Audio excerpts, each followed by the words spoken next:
ప్రతినిధిగా వచ్చిన రాముడి దూతగా హనుమంతుడి ప్రతినిధిగా వచ్చిన ఇంకా ఇంకా ఎక్కువ చేద్దాం.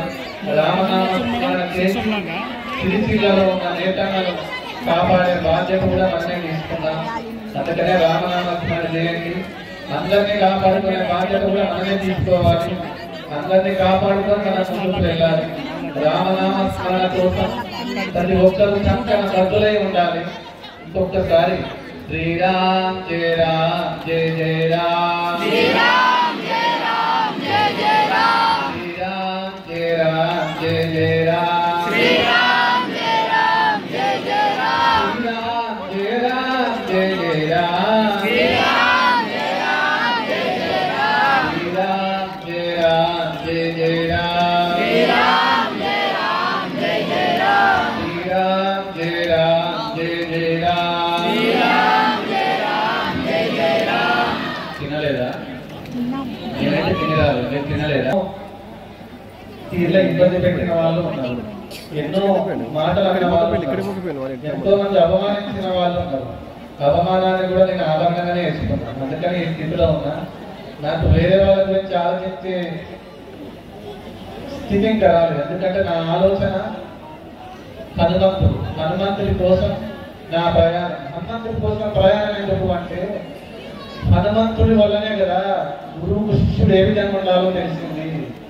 అందుకనే రాముడు నేర్పించింది ఏంటి అంటే హనుమంతుడు రాముడు గురువుగా, హనుమంతుడు శిష్యుడిగా ఎంత అద్భుతంగా ఉన్నారు చూడండి.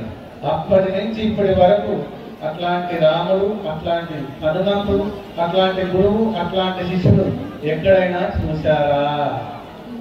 శ్రీరామ్ జయ రామ్ జయ జయ రామ్, శ్రీరామ్ జయ రామ్ జయ జయ రామ్, శ్రీరామ్ జయ రామ్ జయ జయ రామ్, శ్రీరామ్ జయ రామ్ జయ జయ రామ్. మనం ప్రపంచంలో మహాపాపం ఏంటంటే అందరిని విమర్శించటం.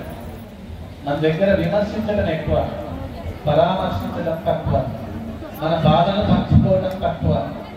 మన బాధలు పంచుకోవడం కోసం, నా కోసం, మన కోసం, శ్రీరామచంద్రుడి కోసం, ఈ సిరిసిల్ల గ్రామం బాగుండడం కోసం, అందరూ సంతోషంగా ఉండడం కోసం ఇంతమంది ఉవ్వెత్తున ఎగిసిపడుతూ వచ్చినందుకు శిరస్సు వంచి మీకు నమస్కరిస్తూనే ఉన్నాను.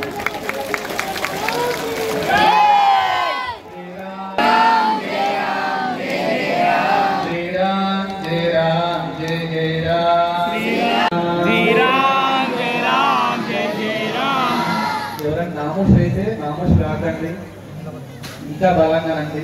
శ్రీరామ్ జయ రామ్ జయ జయ రామ్, శ్రీరామ్ జయ రామ్ జయ జయ రామ్, శ్రీరామ్ జయ రామ్ జయ జయ రామ్, శ్రీరామ్ జయ రామ్ జయ జయ రామ్, శ్రీరామ్ జయ రామ్ జయ జయ రామ్, శ్రీరామ్ జయ రామ్ జయ జయ రామ్. పక్కగట్టులో ఆంజనేయ స్వామి ఎంత సంతోషపడుతున్నారు. ఎందుకంటే శ్రీరామనామ జపం చేసేటప్పుడు శ్రీరామనామ జపం ఎక్కడైతే అయిపోతుందో అక్కడ శ్రీరామచంద్రుడు అక్కడికి హనుమంతుల వారు ముందు వచ్చి కూర్చుంటారట.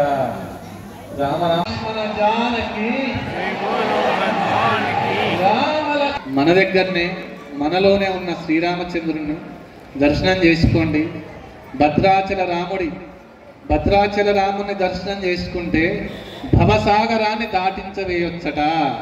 అందుకనే మీరు ఎప్పుడైనా పిల్లల్ని కూడా భద్రాచలమే తీసుకెళ్ళండి. అయోధ్య అంటే మనకు చాలా దూరం, ఖర్చులు కష్టం.